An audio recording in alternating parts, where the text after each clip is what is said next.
L'amour de Dieu, de loin, surpasse ce qu'on peut dire un être humain. Il est plus grand que les espaces, même en l'abîme, il nous atteint. Pour le péché de notre monde, Dieu nous donna Jésus. Il nous pardonne, ô paix profonde, il sauve les perdus. Je vous propose de chanter donc cette merveilleuse prière que nous avons. L'amour de Dieu de loin surpasse.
Mon serviteur réussira, il grandira et gagnera en importance, il sera très haut placé.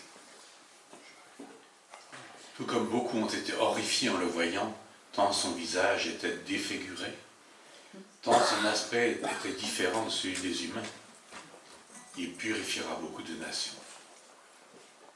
Devant lui, des rois fermeront la bouche, car ils verront ce qu'on ne leur avait pas raconté. Ils comprendront ce dont ils n'avaient pas entendu parler. Qui a cru à notre prédication? À qui le bras de l'Éternel a-t-il été révélé?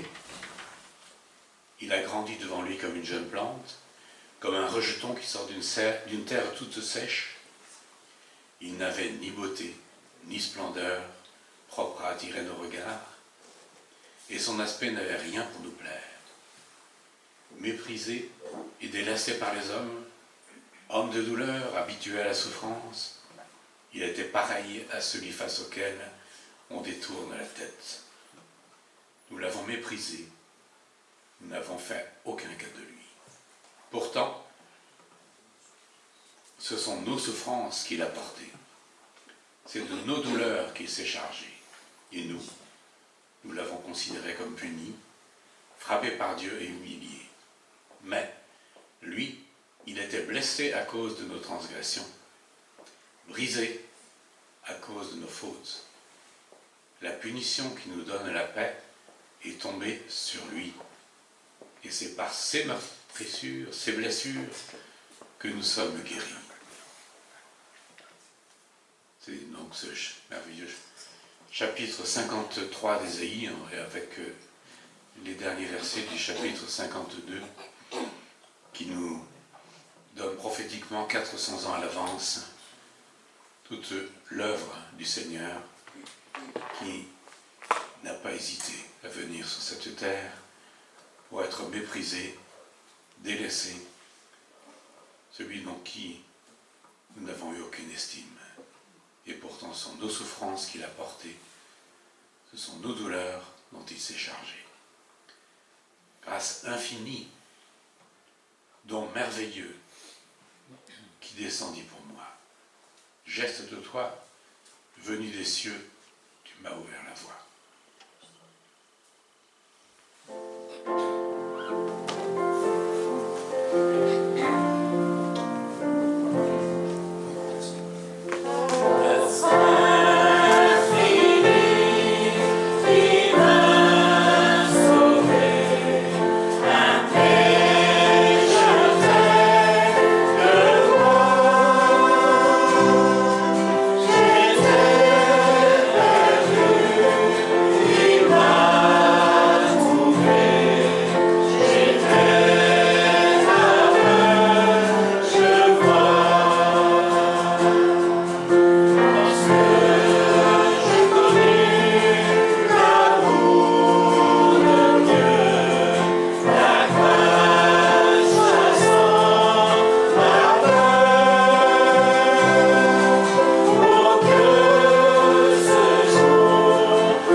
Nous étions tous comme des brebis égarées.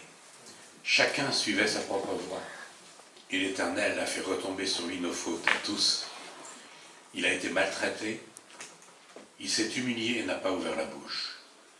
Pareil à un agneau qu'on mène à l'abattoir, à une brebis muette devant ceux qui la tondent, il n'a pas ouvert la bouche.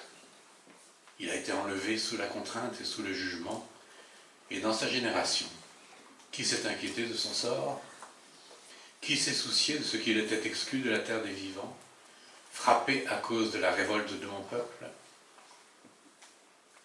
On a mis son tombeau parmi les méchants, mais il a été avec le riche dans sa mort, parce qu'il n'avait fait aucune violence et qu'il n'y avait pas de fraude dans sa bouche. L'Éternel a voulu le briser par la souffrance.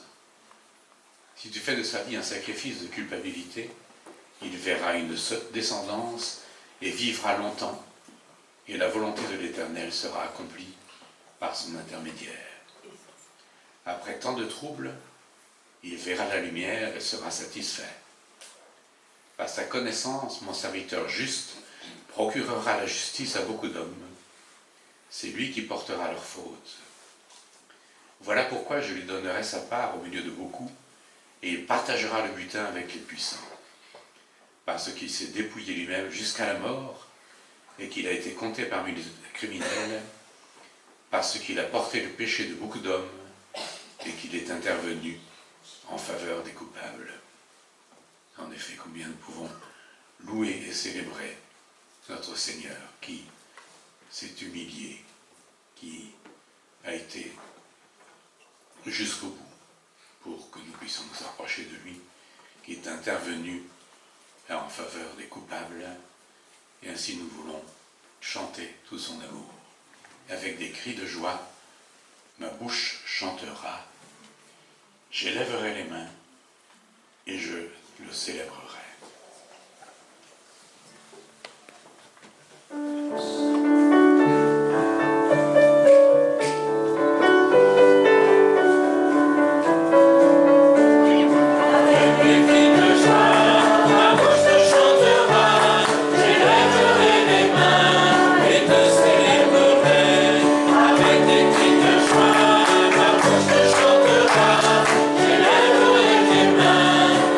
Célébrerai.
louer Seigneur et adresser toute notre louange pour tout ce qu'il a fait.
Les petits sortent donc maintenant.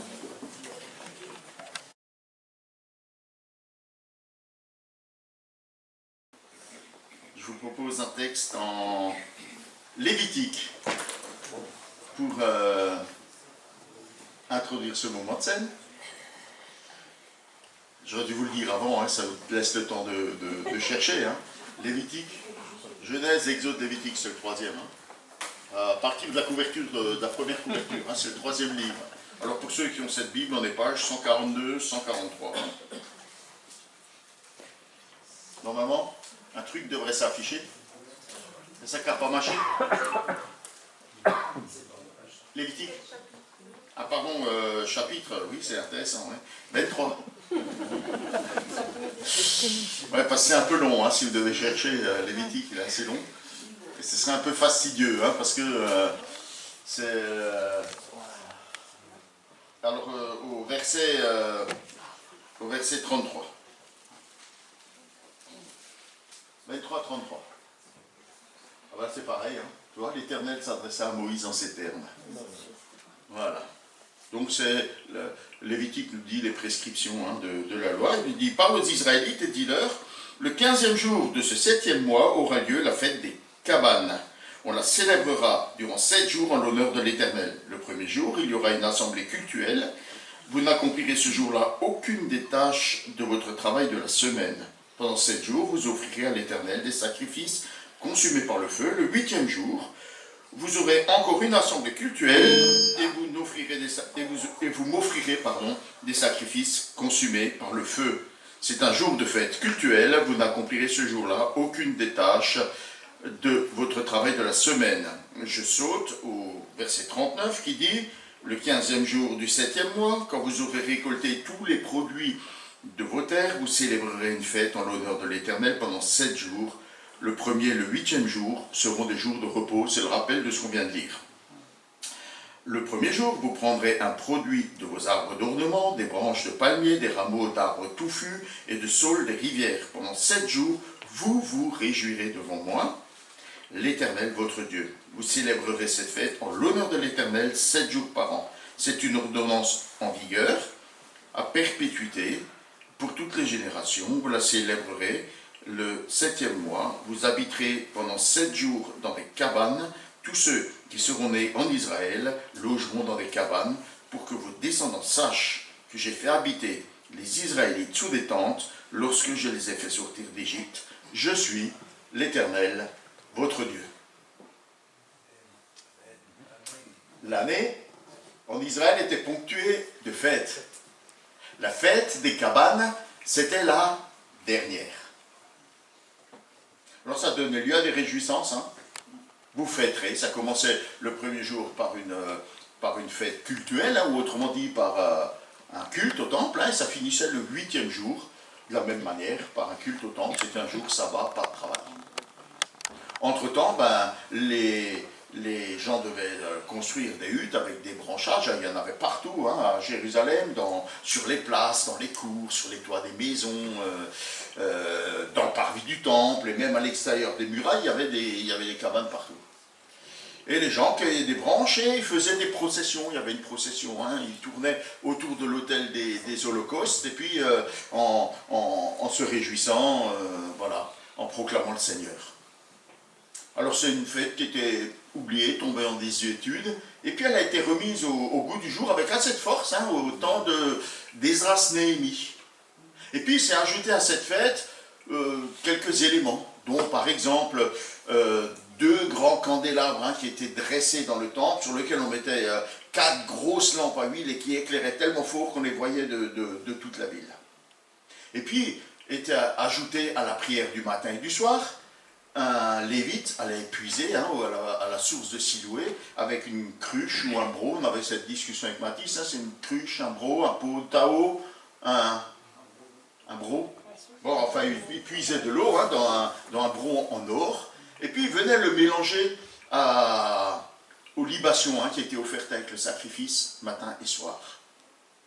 Le peuple alors criait vous puiserez avec joie de l'eau aux sources de la vie, Ésaïe 12, verset 3. Et puis les Lévites psalmodiens, ils chantaient les psaumes du Hallel, et puis les sacrifices étaient offerts, c'était suivi par des danses. C'était vraiment un moment de fête. C'est intéressant de voir que cette fête, elle se produit tout de suite après la fête des moissons. Le Seigneur a donné l'abondance. N'oubliez pas d'où vous venez. N'oubliez pas que le Seigneur vous a libéré d'Égypte, il vous a fait passer par le désert. Et dans le désert, vous êtes passé par vous avez vécu sous des tentes, vous étiez nomade, vous n'aviez pas de demeure définitive, pérenne. Vous étiez déjà libéré d'Égypte, mais vous n'étiez pas encore dans le lieu de repos. Maintenant vous y êtes, et dans ce lieu de repos, le Seigneur vous accorde l'abondance. Réjouissez-vous de ce que le Seigneur non seulement vous a amené dans ce lieu d'abondance, mais aussi de ce que, durant tout ce temps dans le désert, il a pourvu. Il a fait couler l'eau du rocher pour vous. Il a fait descendre le pain du ciel. Des thématiques qui sont reprises par Jésus pour leur dire, le vrai pain et la vraie eau, le Seigneur vous l'accorde maintenant. Dieu aime à ce qu'on se souvienne de l'œuvre qu'il a accomplie en notre faveur, des prodiges qu'il opère. Et voilà pourquoi il nous donne à nous un seul moment de fête, un seul moment de souvenir, mais qui nous permet de nous rappeler l'œuvre de Dieu en notre faveur. Par ces éléments qui sont symboliques, comme dans la fête qu'on vient de décrire, il y avait des éléments symboliques comme la lumière, l'eau. On verra tout à l'heure en prédication ce que signifiaient certains de ces éléments. Par ce pain, par ce jus de raisin qui sont symboliques du corps et du sang du Christ. Ce corps qui a été brisé pour nous, le sang qui a été versé pour nous. Mais ils nous rappellent aussi, ils sont aussi le symbole du repas qu'on va manger avec le Seigneur dans le ciel. Ils annoncent ce repas. Il nous dit qu'on a déjà été libérés et il nous annonce que le repas de fête est encore à venir. Libérés, nous ne sommes pas encore entrés dans ce lieu définitif de repos. Nous habitons encore sous des tentes. Ce n'est pas ici le lieu de repos, hein, dit Michel. Ce n'est pas ici un lieu de repos. Levez-vous et marchez. On n'est pas encore arrivé. Ce serait venu à l'idée de personne dans le désert de se dire, ben, ici ça me plaît assez dans le désert, je vais me construire une maison. Alors je ne sais pas avec quel matériau il l'aurait construite. Hein. Le sable, ça... Je ne sais pas, Paul. Alors, au pôle Nord, on peut construire avec de la glace. Hein. De la neige. Ou de la neige, enfin de la glace tassée. Hein. On peut construire un igloo. Mais avec le sable, on peut construire quoi? C'est difficile, hein? Un château de sable, ouais. Ça ne dure pas vieux, hein? Ça ne dure pas vieux. Et c'est pareil, hein? Pendant notre vie terrestre, ben, tout ce qu'on construit, c'est comme un château de sable. Hein? On n'emmène rien avec nous, si ce n'est les œuvres bonnes que le Seigneur nous donne d'accomplir. Et ce repas nous sert aussi à nous souvenir que ici, nous ne sommes pas dans notre demeure définitive. Le meilleur, chers frères et sœurs, est à venir. Le meilleur est à venir. Et le Seigneur veut aussi nous le rappeler. On parlait d'investissement financier, hein? Alors que ce soit financier, humain, matériel ou quoi que ce soit, le Seigneur nous invite à investir non pas dans ce qui se passe ici et maintenant, mais dans ce qui est à venir. Regarde sur le passé. Ah, le Seigneur Paul nous l'a rappelé, hein, ce que le Seigneur a accompli pour nous. C'est terrible, hein? Ce que le Seigneur a vécu, c'est terrible. Mais par ce sacrifice terrible pour lui, il a acquis pour nous le pardon. Il a acquis pour nous la guérison, la purification.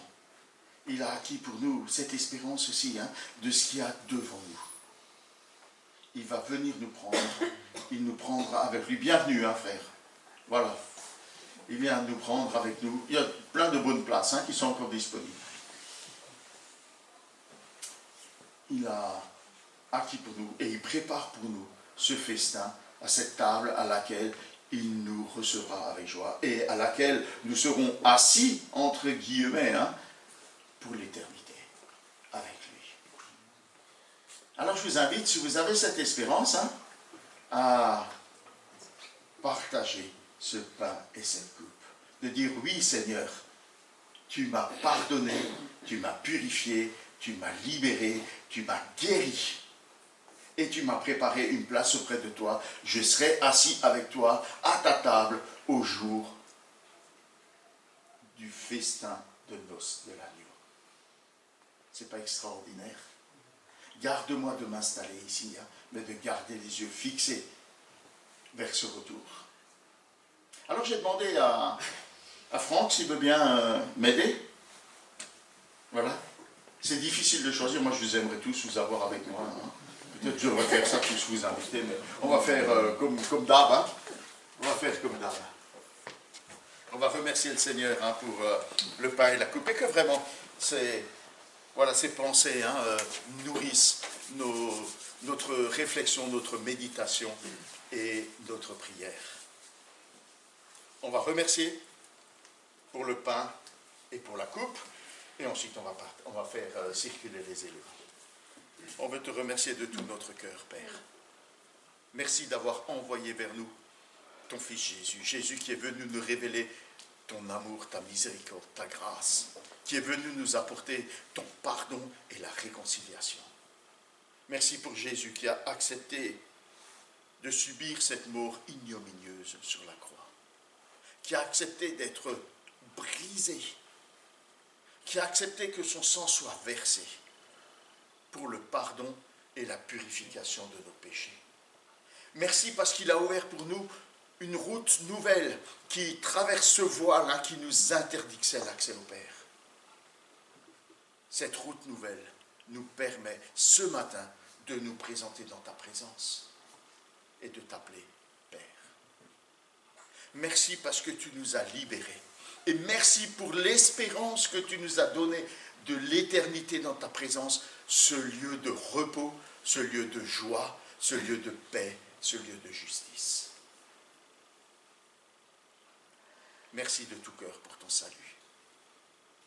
Nous t'en bénissons et nous bénissons Jésus-Christ, notre Sauveur. Amen. Seigneur, c'est toujours un tel plaisir, Seigneur, de pouvoir nous approcher chaque dimanche de cette table que tu as préparée soigneusement pour nous, Seigneur. Oui, préparée soigneusement parce qu'on l'a entendu depuis ce matin.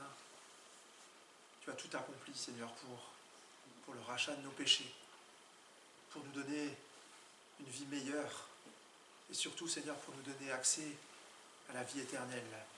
Seigneur, quel privilège de savoir qu'effectivement, là où nous sommes aujourd'hui, ce n'est pas notre lieu définitif, ce lieu où on va faire pleinement la fête avec toi, Seigneur, parce que,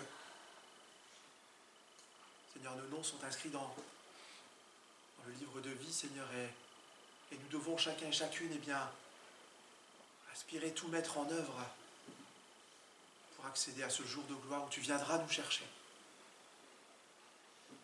Et Seigneur, aujourd'hui, nous nous présentons devant ces éléments en toute humilité, Seigneur. Nous voulons nous rappeler notre état de péché. Et Seigneur, nous rappeler aussi maintenant que cet état de péché, eh bien, tu nous en as libérés. Et que parfois, peut-être encore, des ramifications surgissent dans nos vies, Seigneur. Mais là, maintenant, tout de suite, Seigneur, nous voulons nous placer devant toi. Et te demander, Seigneur, s'il y a encore des chaînes qui nous retiennent, des choses qui ne sont pas à ta gloire dans nos vies, eh bien, Seigneur, nous te demandons de les briser maintenant, Seigneur, pour pouvoir être pleinement et dignement, Seigneur, tes témoins ce matin. Seigneur, que ce pain que nous allons prendre ensemble, ton corps brisé, Seigneur, ce vin, où ton sang a coulé pour chacun d'entre nous. Seigneur, que dans cet acte d'amour, Seigneur, nous puissions être, et nous le serons toujours, Seigneur, nous serons redevables de tout ce que tu as fait pour nous, Père. Mais Seigneur, que nous puissions prendre vraiment conscience d'un tel amour pour toi, d'un tel amour pour chacun d'entre nous. Que ton nom soit béni, Seigneur. Amen. Amen. Amen. Voilà, le récit de l'Évangile nous rapporte dans Jean 7. Mais avant, on va prier pour nos enfants. C'est tellement important, et pour nous aussi. Voilà. Seigneur, on veut te remercier pour ce moment de célébration ce matin. On veut d'abord te remercier pour toi. Pour la beauté de ta personne et pour la beauté de ton œuvre en notre faveur. Merci de nous avoir aimés, merci de nous avoir choisis, merci de nous avoir rachetés. Merci de nous avoir rassemblés en un peuple que tu aimes, un peuple qui t'appartient, un peuple qui te ressemble. Et nous désirons progresser dans notre ressemblance avec Jésus-Christ. Et nous te demandons que tu utilises ces moments de méditation de ta parole pour nous faire encore grandir dans la découverte de la beauté de ta personne. Grandir dans l'amour que nous te portons. Grandir dans l'obéissance. Grandir dans le service que nous accomplissons pour toi. Nous te prions aussi pour nos enfants, que tu leur permettes dès leur jeune âge de découvrir qui tu es. Tu es un sauveur merveilleux. Et je te prie que tu puisses te révéler à leur jeune cœur. Alors que voilà, ton Saint-Esprit soit présent au milieu de nous, qu'il soit avec nos enfants, qu'il soit avec Gabriel et Corinne, qui les enseignent, qu'ils puissent le faire avec sagesse et avec pertinence pour toucher ces jeunes cœurs. Ensemble, nous nous plaçons devant toi, que ta parole agisse dans nos cœurs, avec grâce et avec puissance. Amen. Amen. Je prends la place de Denis ce matin, qui n'est pas fâché contre moi. En fait, je voyage la semaine prochaine et je ne sais pas... voilà, je devrais être de retour dimanche, j'espère que je le serai, Dieu voulant, avec Simon. Mais les conditions météo vont se dégrader visiblement à partir de la deuxième partie de semaine avec le retour de la neige. Donc voilà, je ne sais pas trop comment ça va se passer. Pour éviter de vous faire un zoom depuis mon igloo, on a pensé échanger comme ça se fait sans pression. Mais on n'a pas échangé nos textes. Donc moi, je vais vous parler du chapitre 7 et Denis vous parlera la semaine prochaine du chapitre 6. J'espère que vous nous excuserez cette incartade à la chronologie de l'évangile. Non, Bastien ne pardonne pas. Désolé, Bastien. Bon, une fois n'est pas coutume, c'est déjà très avancé. Je vais demander à quelqu'un de faire la lecture de ce chapitre 7 en une ou plusieurs fois. Sentez-vous libre de le faire à plusieurs voix. Mais qu'on sache de quoi on parle. Voilà. Après cela, Jésus continua à parcourir la Galilée. Il voulait en effet éviter la Judée où les Juifs cherchaient à le supprimer. Cependant, on se rapprochait de la fête juive des cabanes. Ses frères lui dirent alors, « Tu devrais quitter cette région et te rendre en Judée pour que, là aussi, tes disciples puissent voir les œuvres que tu accomplis. Quand on veut être connu, on n'agit pas avec tant de discrétion. Puisque tu accomplis de si grandes choses, fais en sorte que tout le monde le voie. » En effet, les frères de Jésus eux-mêmes ne croyaient pas en lui. Jésus leur répondit, « Le moment n'est pas encore venu pour moi. En revanche, pour vous, c'est toujours le bon moment. Le monde n'a aucune raison de vous haïr, mais moi, il me déteste, parce que je témoigne que tous ses actes sont mauvais. Vous donc, allez à la fête. Pour ma part, je n'y vais pas encore, car le moment n'est pas encore venu pour moi. » Après avoir dit cela, il resta en Galilée. Cependant, quand ses frères furent partis pour la fête, il s'y rendit lui-même, mais secrètement, sans se montrer. Or, pendant la fête, les Juifs le cherchaient et demandaient « Où est-il donc ?»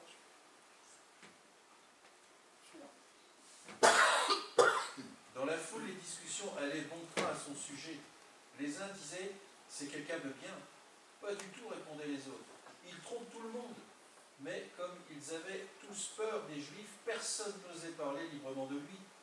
La moitié de la semaine de fête était déjà passée quand Jésus alla au temple et se mit à enseigner. Les Juifs en étaient tout étonnés et se demandaient comment peut-il connaître à ce point les Écritures sans avoir jamais étudié. Jésus leur répondit, « Rien de ce que j'enseigne ne vient de moi. J'ai tout reçu de celui qui m'a envoyé. Si quelqu'un est décidé à faire la volonté de Dieu, il reconnaîtra bien si mon enseignement vient de Dieu ou si je parle de ma propre initiative. Celui qui parle en son propre nom recherche sa propre gloire. Mais si quelqu'un vise à honorer celui qui l'a envoyé, c'est un homme vrai. Il n'y a rien de faux en lui. Moïse vous a donné la loi et pourtant aucun de vous ne fait ce qu'elle ordonne. Pourquoi cherchez-vous à me tuer ? Tu as un démon en toi, lui, cria la foule. Qui est ce qui veut te tuer ? Qui est-ce qui veut te tuer ? Jésus reprit la parole et leur dit, « Il a suffi que je fasse une œuvre pour que vous soyez tous dans l'étonnement. Réfléchissez. Moïse vous a donné l'ordre de pratiquer la circoncision, rite qui ne vient d'ailleurs pas de Moïse, mais des patriarches. Or, cela ne vous dérange pas de circoncire quelqu'un le jour du sabbat. Eh bien, si on circoncit un garçon le jour du sabbat pour respecter la loi de Moïse, pourquoi donc vous indignez-vous contre moi parce que j'ai entièrement guéri un homme le jour du sabbat ? Cessez donc de juger selon les apparences et apprenez à porter des jugements conformes à ce qui est juste. » En le voyant, quelques habitants de Jérusalem s'étonnaient. « N'est-ce pas celui qui va le faire mourir ? Or, le voilà qui parle librement en public et personne ne lui dit rien. Est-ce que, par hasard, nos autorités auraient reconnu qu'il est vraiment le Christ ? Pourtant, lui, nous savons d'où il est. Mais le Christ, quand il viendra, personne ne saura d'où il est. » Alors Jésus intervint d'une voix forte, et on l'entendit dans toute la cour du temple. « Vraiment, vous me connaissez et vous savez d'où je suis. Sachez-le, je ne suis pas venu de ma propre initiative. Celui qui est véridique, qui m'a envoyé, vous ne le connaissez pas. Vous ne le connaissez pas. Moi, je le connais, car je viens d'auprès de lui, et c'est lui qui m'a envoyé. » Après, plusieurs essayèrent de l'arrêter, et pourtant personne ne mit la main sur lui, parce que son heure n'était pas encore venue. Cependant, beaucoup de gens du peuple crurent Christ viendra, disait-il, accomplira-t-il plus de signes miraculeux qu'en a fait déjà cet homme? Les pharisiens entendirent la foule murmurer ces propos à son sujet. Alors les chefs des prêtres et les pharisiens envoyèrent des gardes pour l'arrêter. Jésus dit, « Je suis encore avec vous pour un peu de temps, mais je m'en vais vers celui qui m'a envoyé. Vous me chercherez et vous ne me trouverez pas, et là où je serai, vous ne pourrez pas venir. » Les Juifs se dirent alors entre eux, « Où ira-t-il pour que nous ne le trouvions pas? Ira-t-il chez ceux qui sont dispersés dans le reste du monde et enseignera-t-il les non-juifs? Que signifie cette parole qu'il a dite?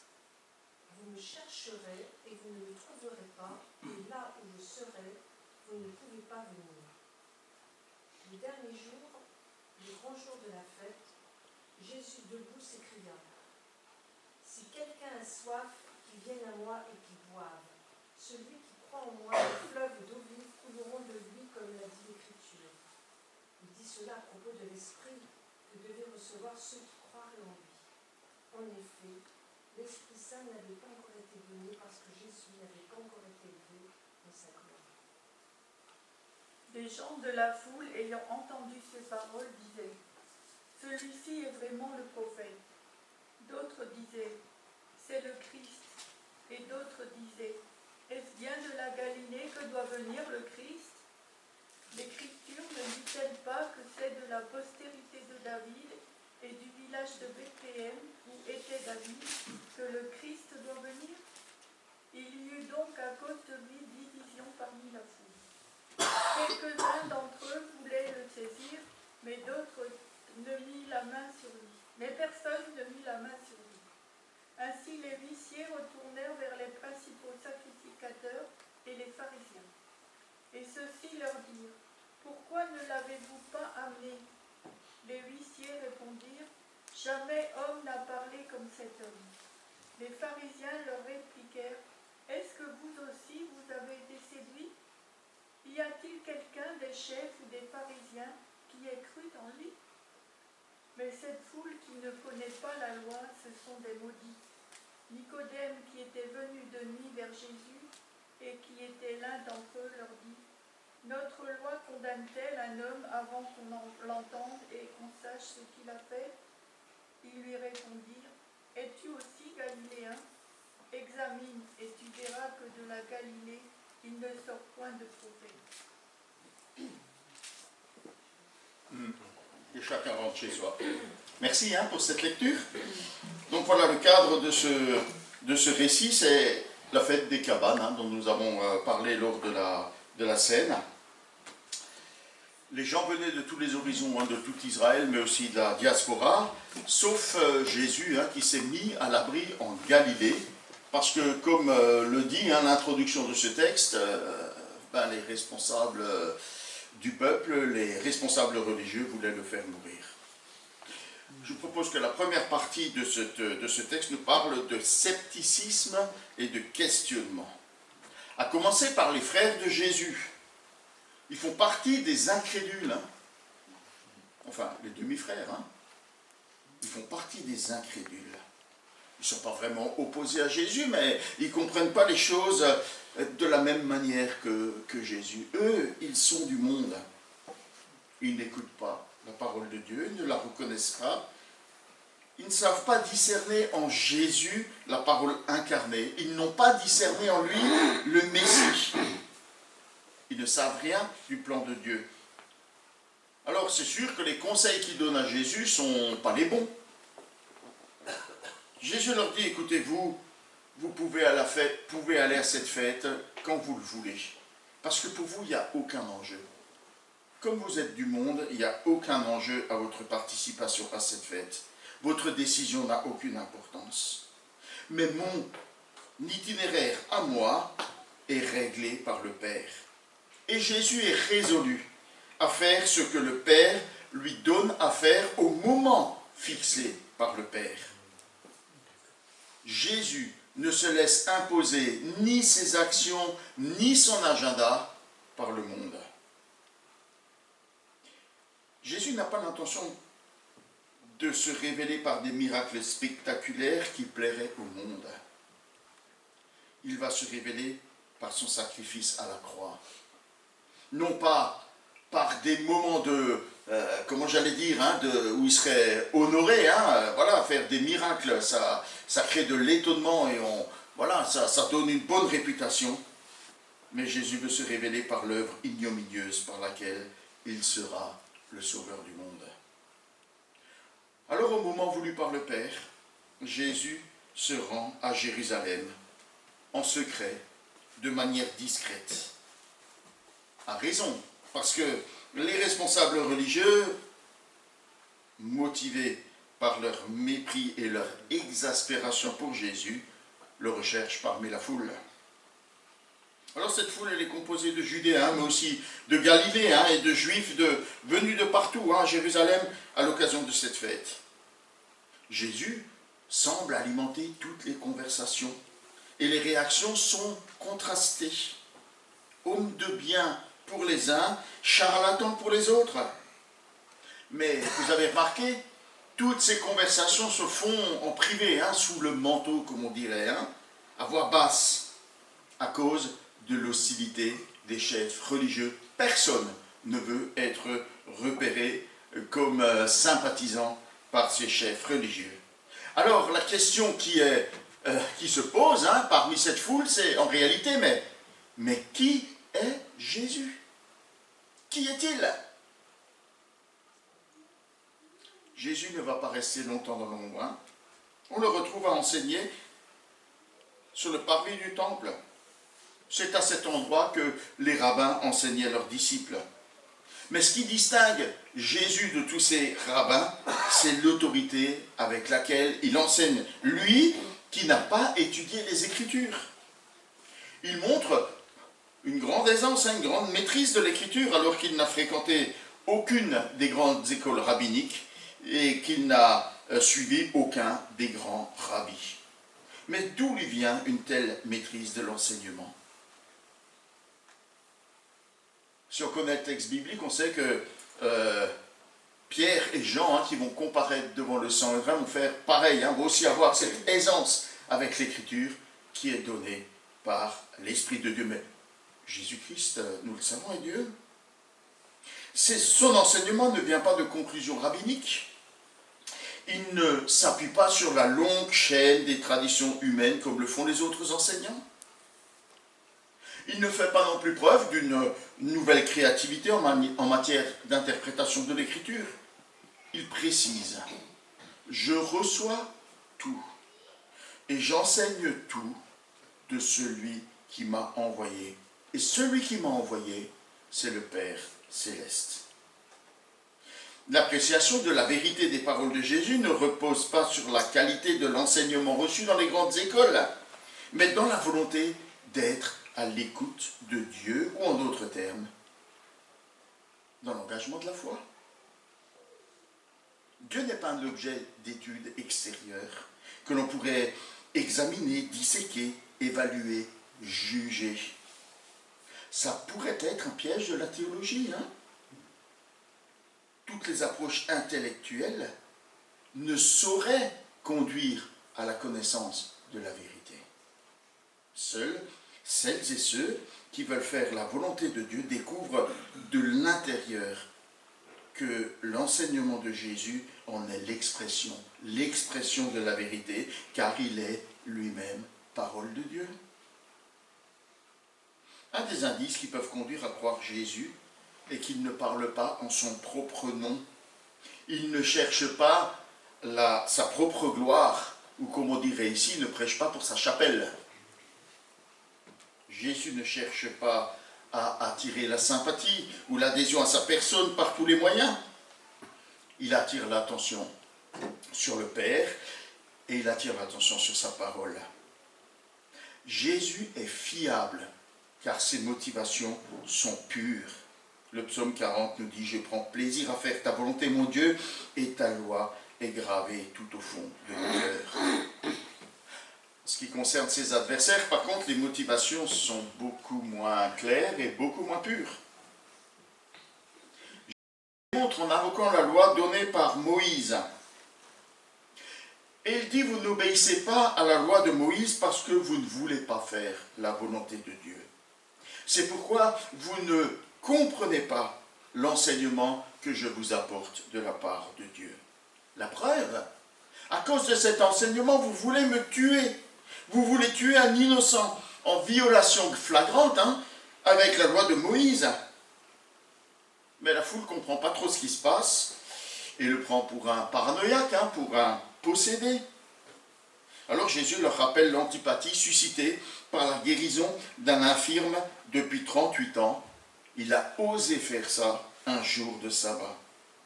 Et il leur explique que dans certaines circonstances liées à la circoncision, les responsables juifs eux-mêmes pratiquent cette circoncision le jour du sabbat.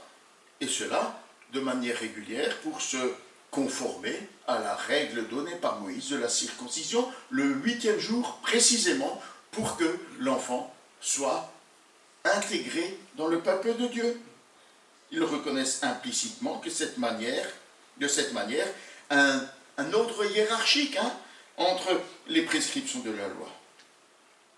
Et Jésus, lui, il n'a accompli qu'une seule œuvre au jour du sabbat en s'appuyant sur le même principe de hiérarchie.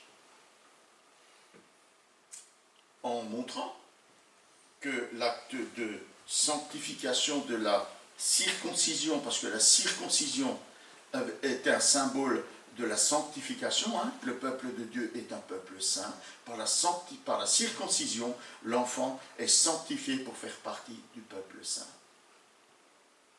Il montre que cet acte de sanctification de la circoncision est licite un jour de sabbat, un acte rédempteur qui touche tout le corps tout entier, comme Jésus l'a fait pour guérir cet homme, l'est d'autant plus. Alors, si ces auditeurs étaient capables de dépasser les apparences, ils se rendraient compte que Jésus accomplit le dessein rédempteur de Dieu. Ce dessein qui est amorcé dans l'Ancienne Alliance, qui l'annonçait, dessein divin de rédemption et de repos. Mais certaines personnes, d'un seul coup, s'étonnent que Jésus puisse librement enseigner dans le temple alors qu'il est menacé de mort. Y aurait-il un doute sur son identité parmi les responsables du peuple? La foule pense savoir d'où il vient, elle pense savoir qui il est. Alors Jésus met en doute leur certitude. Ah, vous savez qui je suis, vous savez d'où je viens.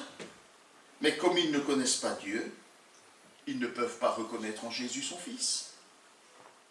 Et comme ils n'admettent pas que Jésus vient de Dieu, ils comprennent encore moins lorsqu'il affirme qu'il va retourner vers le Père. Une partie de la foule, et ensuite les huissiers, ces fameux gardes du temple, cherchent à se saisir de lui. Mais Jésus leur échappe, on ne sait comment. Le texte dit sombrement, son heure n'était pas venue. Alors, on l'a vu tout à l'heure, il y avait un rituel lors de la fête des cabanes, lié à la lumière et à l'eau, le moment le plus solennel, ce 8e jour, où il y a ce rituel qui rappelait que Dieu a fait jaillir l'eau du rocher dans le désert pour abreuver le peuple, qu'il donne la pluie pour d'abondantes récoltes et qu'il répondrait des pluies spirituelles dans l'ère messianique. Jésus est donc tout ce que ces rituels de la fête des cabanes annonçaient. La prophétie biblique invitait ceux qui ont soif à venir s'abreuver. Isaïe 55. Jésus annonce qu'il est celui qui donne cette eau. Dans le rituel, comme dans les paroles de Jésus, l'eau est une image de l'Esprit de Dieu. Alors on trouve dans ce passage, versets 37 et 38, je vais vite parce que l'heure galope, il y a des difficultés d'interprétation. De quel saint coulent ces fleuves d'eau vive? De Christ ou du croyant? Ouais, ça taraude les spécialistes. Et ils sont partagés à ce sujet. Leur connaissance du grec ne leur permet pas de trancher de manière indiscutable dans l'original. Alors je vous épargne ici un long et fastidieux développement qui s'appuie sur des textes de l'Ancien Testament, sur lesquels les uns et les autres appuient leurs arguments. Hein. Ce serait un peu compliqué de dire tout l'Ancien Testament, ou au moins une grande partie, hein, pour que chacun puisse se faire son avis. Bon, moi je vous propose qu'il est évident que l'Esprit de Dieu est donné par Jésus après son départ. Ça c'est clair pour tout le monde. Hein. Voilà, je vous enverrai, dit Jésus. Hein. Donc ça c'est clair. Ainsi, celui qui croit en Jésus reçoit cette eau vive en son sein qui conduit à la vie éternelle, comme Jean nous l'a dit en 4,14. Mais cette source d'eau vive se répand depuis son sein vers l'extérieur en direction d'autres personnes en vue de leur salut. Et tout aussi cohérent avec l'Écriture, hein, que cette eau jaillisse du cœur du croyant vers les autres. Ben oui, c'est tout aussi cohérent, car c'est dans ses enfants hein, que le Christ réside désormais, qu'il manifeste sa présence au monde, et c'est au travers de ses enfants qu'il appelle au salut. Donc cette source, elle jaillit dans le cœur du croyant, et elle se répand vers l'extérieur, et nous précise le texte, jusque dans la vie éternelle, ce qui annonce la vie éternelle, évidemment. Alors, l'incrédulité se renforce et devient de plus en plus menaçante. Aux paroles de Jésus, le peuple est de plus en plus divisé. On a l'impression que chacun se conforte dans sa position. Pour les uns, maintenant, aucun doute, hein, Jésus est le prophète attendu, il est le Messie. Mais pour les opposants, ils voudraient trouver une solution rapide et définitive. On va arrêter Jésus et puis on va régler ça. Hein. Mais ces positions des pour et des contre se sont tellement renforcées que finalement personne ne met la main sur lui. Même les gardes du temple qui ont été envoyés sur un ordre officiel d'arrestation ne se saisissent pas de lui. Leur hésitation montre qu'ils ne sont pas convaincus de sa culpabilité. Personne n'a jamais parlé comme lui. Évidemment, les responsables religieux, les chefs du peuple sont passablement contrariés et passent leur mauvaise humeur sur ces gardes. Hein. Alors, ces gardes, ce n'était pas la Stasi. Hein. Ce n'était pas une section de policiers brutaux et sans scrupules.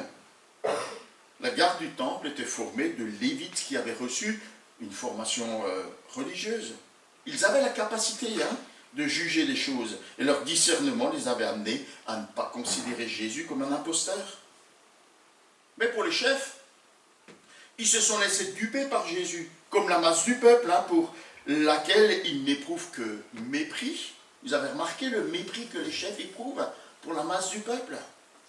Ils n'ont pas étudié les textes sacrés, ni leurs commentaires. Ce sont que des ignorants, ce sont des bêtes, des animaux à leurs yeux, des maudits. Vous imaginez? Des maudits. Est-ce que nos gouvernants nous considèrent comme ça? En tout cas, ceux qui avaient la responsabilité du peuple les considéraient comme ça. Ce sont des animaux, des maudits, des ignorants, des bêtes. Merci. Puisque vous croyez Jésus, d'ici le garde, vous êtes comme eux. Vous êtes des animaux, des bêtes, des maudits, des ignorants.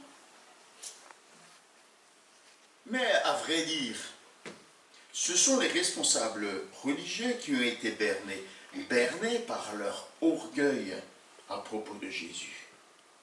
Nicodème, l'un d'entre eux, le texte nous précise qu'il avait rencontré Jésus de nuit. Il intervient. Alors il ne prend pas directement sa défense, mais il s'étonne. Selon notre loi, est-ce qu'on peut condamner un homme sans l'avoir entendu? Mais ses collègues sont trop remontés et désormais trop hostiles à Jésus pour entendre ses paroles de bon sens. À court d'arguments, ils s'en prennent directement à Nicodème. Es-tu aussi galiléen? Ou autrement dit, est-ce que tu es de la même origine que cette populace ignorante et maudite? Ça vaut l'eau, Ça vaut l'eau. Aucun prophète, soutiennent-ils, ne viennent de Galilée.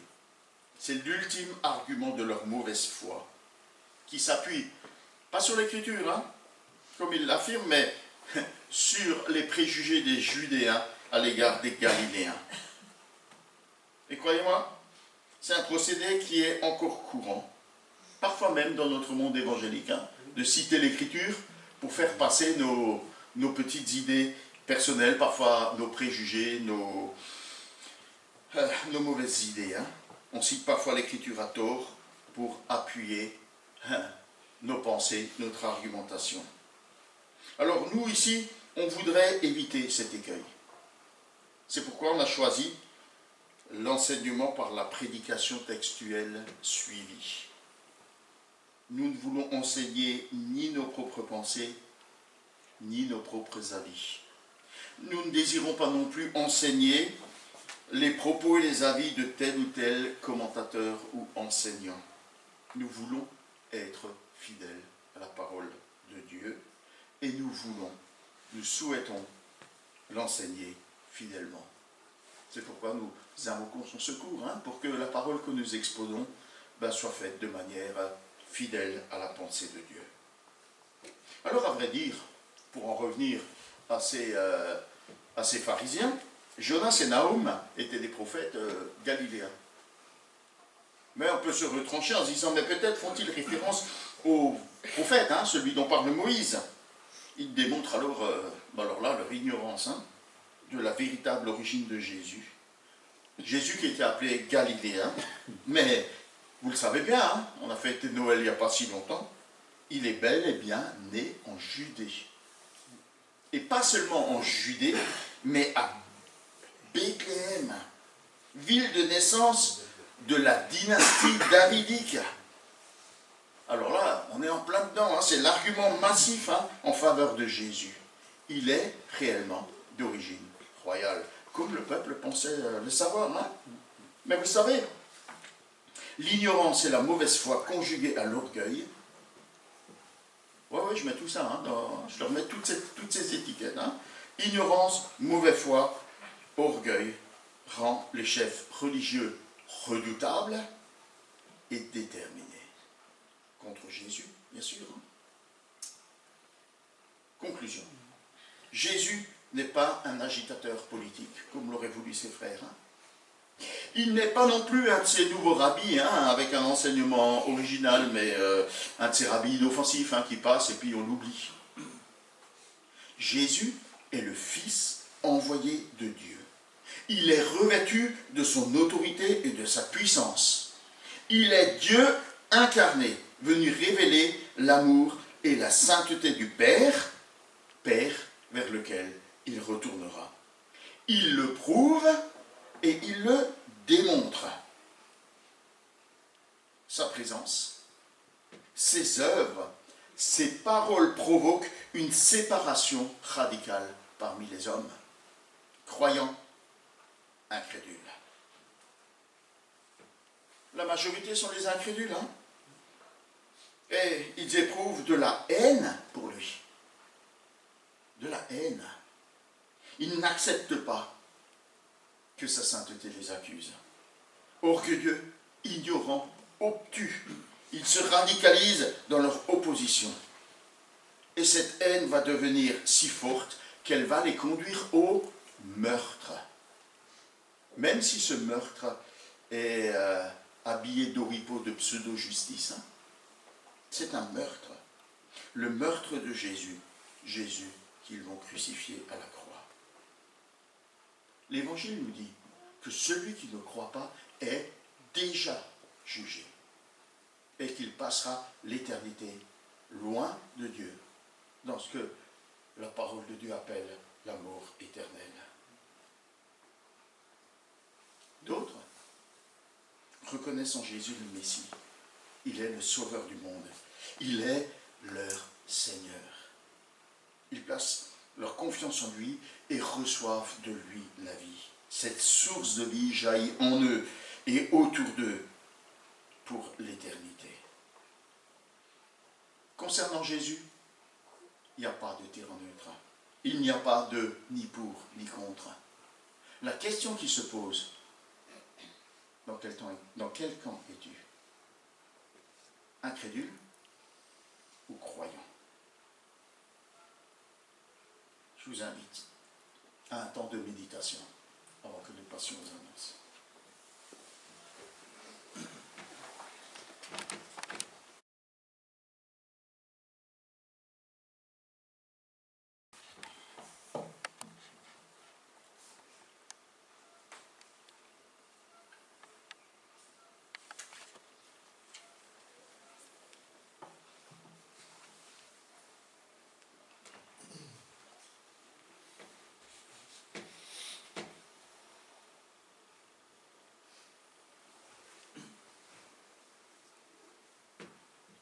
Voilà, cette semaine, les annonces.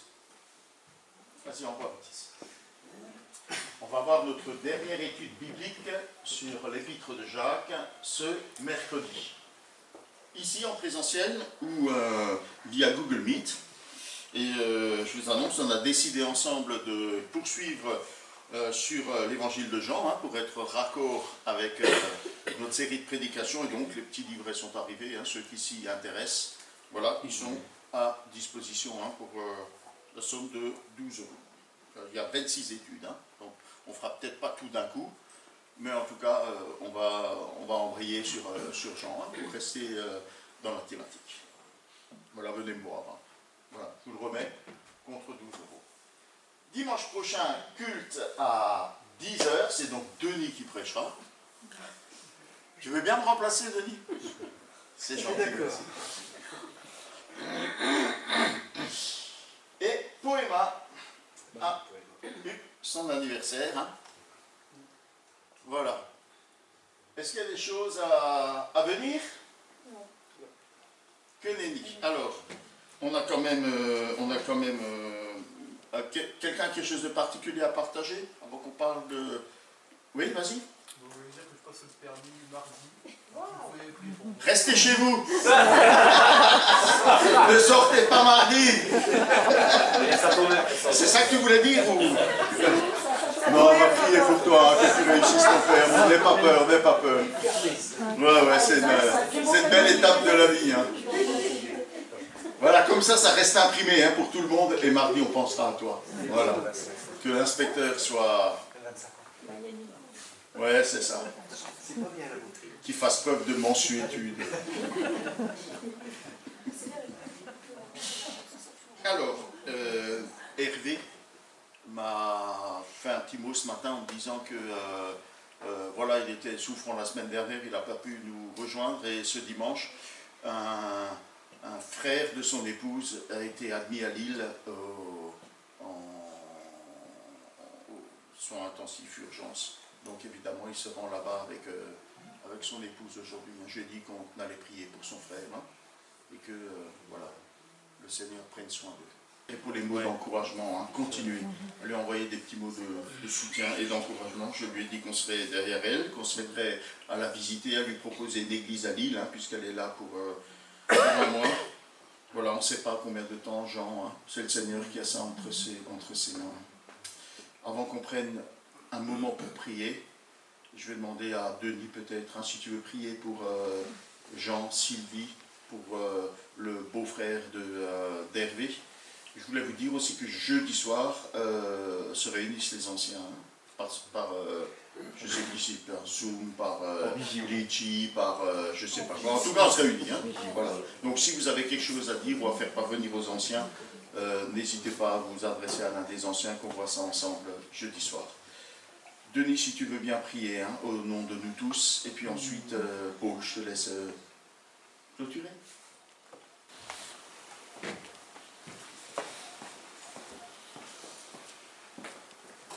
C'est vers toi, notre Dieu, notre Père, que nous élevons nos prières maintenant. Nous voulons former un cœur, une âme, pour porter le beau-frère d'Hervé, mais aussi Sylvie, avec Jean, et toute cette famille qui est dans l'incertitude, dans la crainte peut-être même, et sûrement aussi dans l'angoisse. Seigneur, tu connais toutes choses et nous savons que, parce que ta parole nous le dit, tu tiens toutes choses entre tes mains. Seigneur, te disons déjà merci parce que Jean a remis sa vie entre tes mains, comme Sylvie.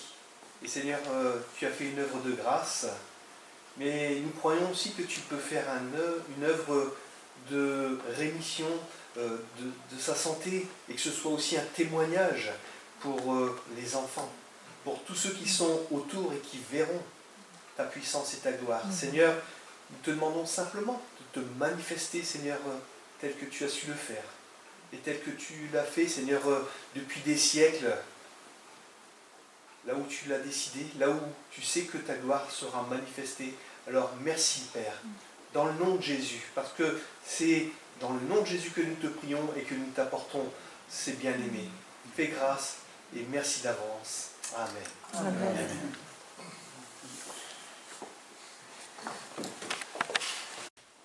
Voilà, je propose de terminer ce culte par ce chant qui est cette promesse merveilleuse qui nous est citée en Ésaïe 54.